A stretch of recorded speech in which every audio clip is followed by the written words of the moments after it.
Ibihe byiza kuri uwo dukurikiye.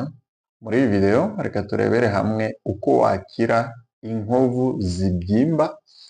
Inkovu zibyimba akenshi ziba ku bantu bamwe na bamwe igihe yikanze nk'igiheri ku maso, ku mubiri, kigakira, cyamara gukira ugasanga inkovu irabyimbye, cyangwa yaba yabazwe, umugore wabazwe, umuntu wabazwe wese, hahandi yabazwe aho kugira hakire nyine inkovu iba imeze nk'aha ngaha, okay?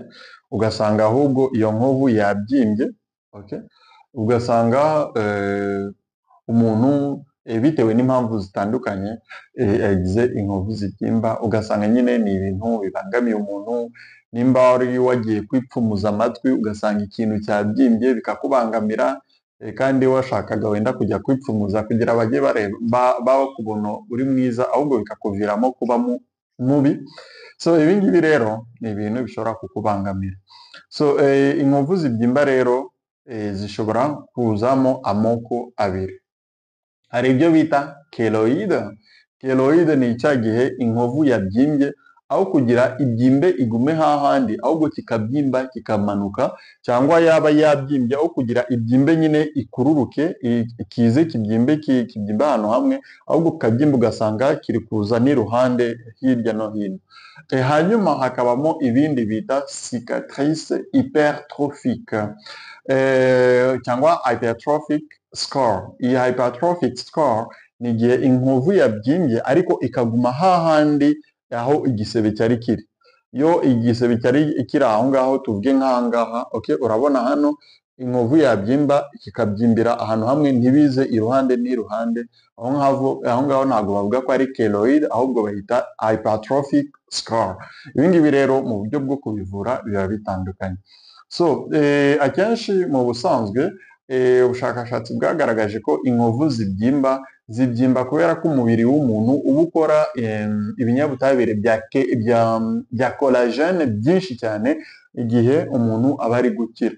Iyo uri gukira rero, ubundi iyo uri gukira, umubiri wawe iyo wakomeretse ukaba uri gukira, umubiri ugira iyo bita amaselule apoptotique. Amaselule apoptotique ni igihe umuntu uba uri gukira, uruhu ruri gukira, rwaba ruri gukira, hakabaho utunyangingo dutanga amakuru ko ya nkovu yageze kuri surface y'undi mubiri, maze umubiri ukarekeraho gukora utundi tunyangingo. Iyo urekeye gukora utundi tunyangingo nibwo ugira inkovu imeze nk'ahangaha inyerera. So kuri wa muntu rero ugira amakeloide cyangwa ugira iyo hypertrophic scar, ni kwa kundi iyo signal cyangwa ayo makuru adatangwa neza, umubiri ugakomeza gukora utunyangingo tugakomeza gukura, bikazavamo ibindi bibazo. So ibi ngibi rero byakunze kugaragara ku bantu bafite uruhu rw'umukara, ni ukuvuga abirabura akenshi, ariko binagaragara ko bikunze kuba ku bantu bari hagati y'imyaka 10 na 30. Hagati y'iyo imyaka 10 kugeza ku myaka 30 nibo bakunze kugaragara n'ibyo bibazo.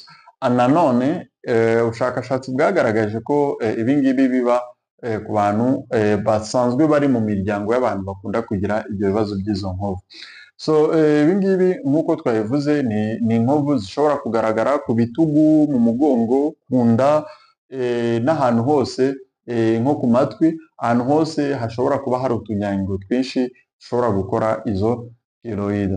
Ibi ngibi rero, izo keloide zishobora kuza, ibyo bibyimba bikaza, ukajya wumva biri kukuryaryata, ukaba wumva ushaka guhora uhashima, rimwe na rimwe ukumva bisa nkaho biri kukurura, hanyuma bikaba byatangira kuzamo udusebe turimo amazi. Ibi ngibi rero birumvikana ko ari ibintu bishobora kugutera ikibazo, bikakubangamira ubuzima bwawe.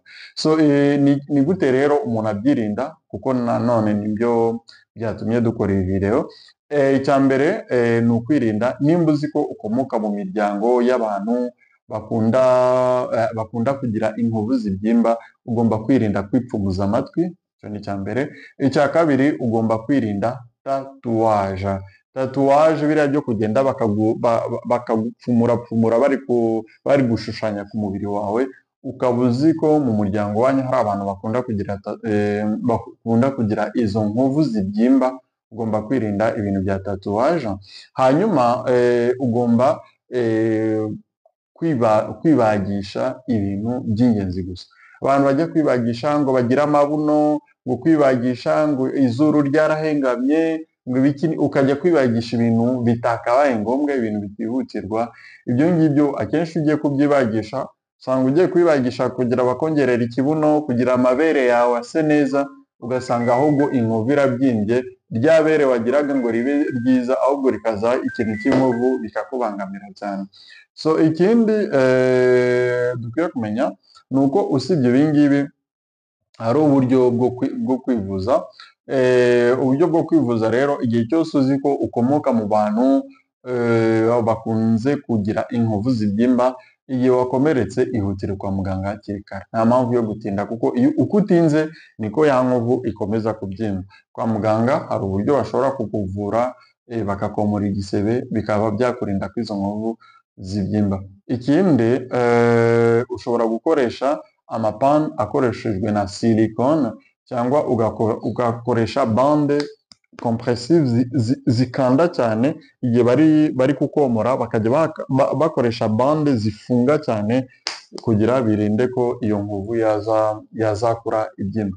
Ikindi gikomeye cyane, igihe uzi ko uri umuntu ugira inkovu zibyimba, jya wirinda kujya ku zuba ryinshi, kuko iri zuba ryinshi rigira iriya mirasire bita rayon ultraviolet. Izo rayon ultraviolet rero zishobora gutuma iyo cicatrice cyangwa iyo nkovu yawe ikura ibyimba.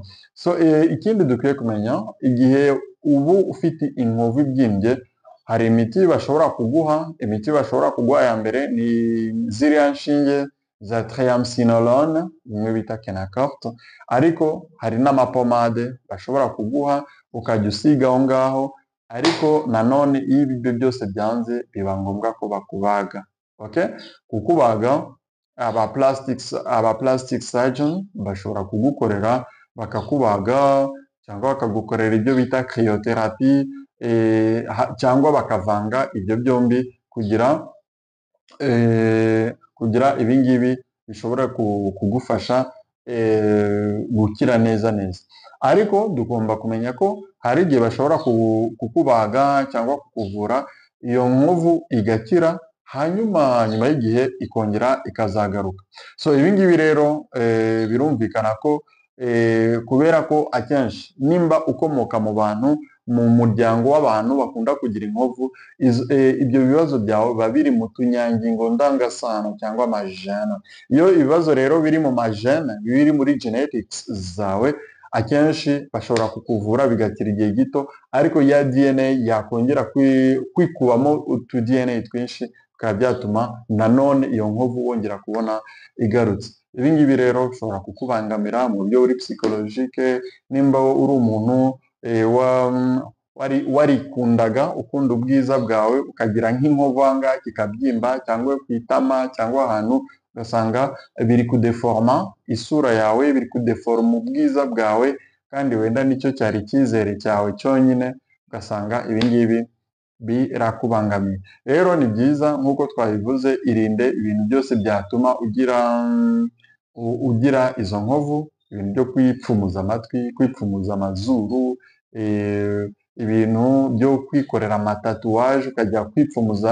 Noneho ibyo by'amatatuwaje akenshi usanga ujya kubikorerwa n'abantu batari abaganga, abantu batazi ibintu by'isuku, ugasanga ibyo byose biri kubangamira cyangwa biri kwangiza uruhu rwawe mu bintu bisa nkaho ari imikino. Ibi ngibi rero ukwiye kubyirinda. Igihe wabonye ko wakomeretse, ihutire kwa muganga bakuvura. Twaba tubashimiye ko wadukurikiye, twongera kukwibutsa gukanda kuri subscribe, ukande kuri like, tukwibutsa ko dufite channel ya YouTube yitwa Baza Muganga. Wakanda kuri aka gasaraba, okay? Kanda ku gasaraba hano hejuru, urabona ahantu handitse YouTube, wakande urabona channel ya YouTube iza, kande kuri subscribe, kuri like, urebe n'andi mavideo dushiramo mu buryo burambuye. Nawe utaha, bye bye.